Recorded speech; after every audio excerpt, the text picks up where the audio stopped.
Virgin Voyages has finally arrived here in the US. Scarlet Lady's maiden voyage from Miami, Florida set sail this week. Now, Heidi and I were invited guests of Virgin Voyages just a few days ago to tour the ship. And of course, we spent all day exploring and learning as much as we could about this brand new cruise line. If you are thinking of sailing on the ship or just want to know more, this video is for you as we share the 4 things that really surprised us about Virgin Voyages Scarlet Lady up next.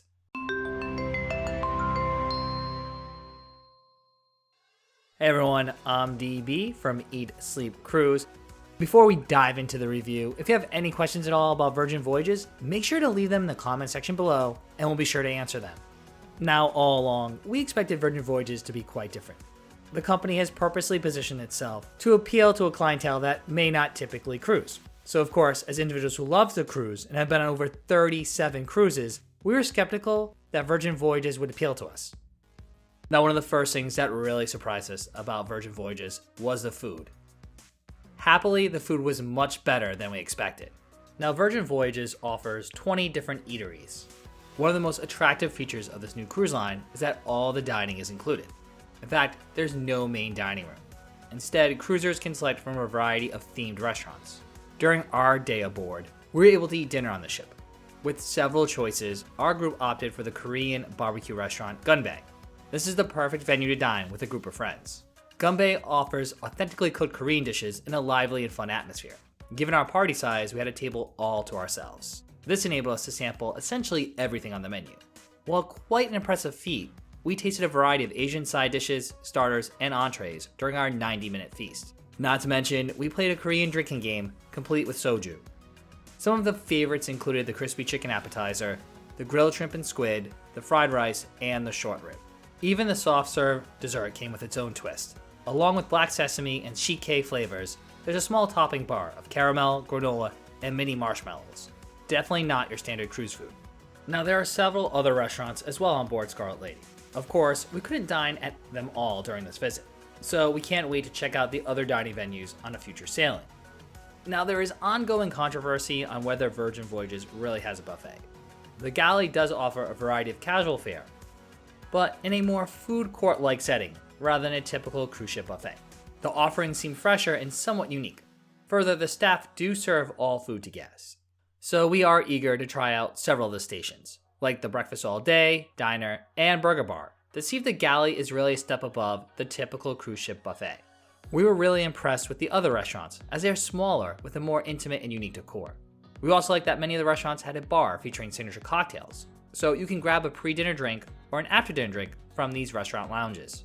Among some of the restaurants we can't wait to test out on our future sailing include Razzle Dazzle, The Wake, Pink Agave, Extraversion, and more.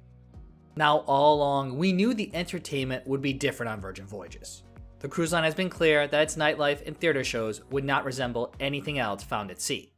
During our day tour of Scarlet Lady, we were able to attend a showing of Dual Reality. We noticed the differences immediately upon entering the theater.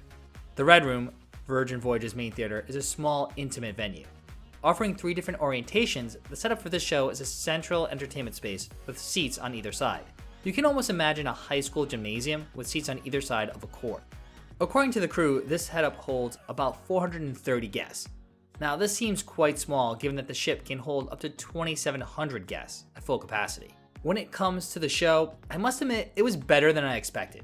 Now, it's certainly not like any other show we've seen on a cruise ship before. There's no cast of singers or dancers. The stage has no set or backdrop. Likewise, there are no Broadway tunes or elaborate costumes. Still, there were plenty of familiar elements. The production is akin to a modern-day Romeo and Juliet with a star-crossed love story. Further, the show features aerial acrobatics, gymnasts, and strength acts.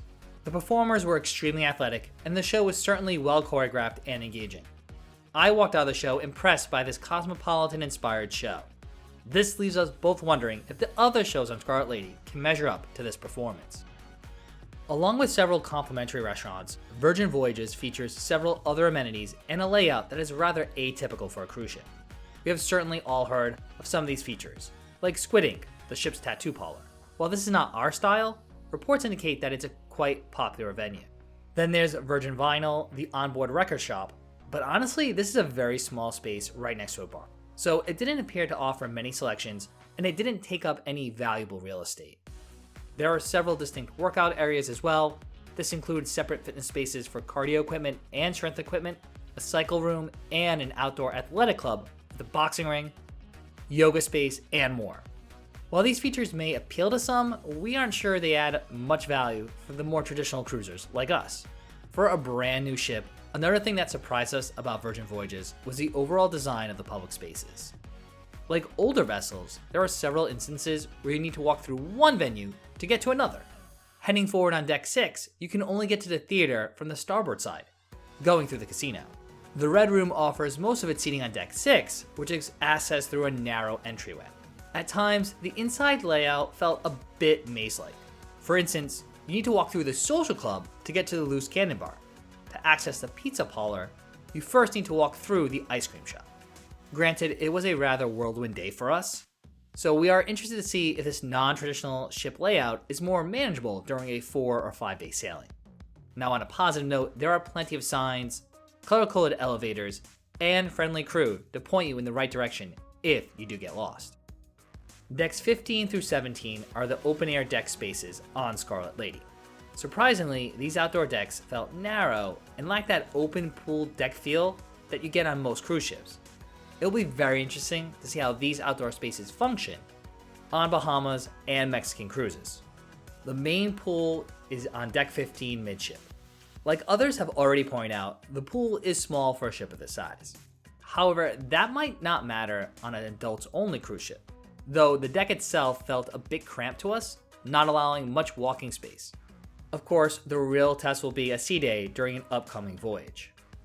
One deck above, Deck 16, feels pretty tight as well, particularly the starboard side, which houses the cabanas, and it feels very closed off.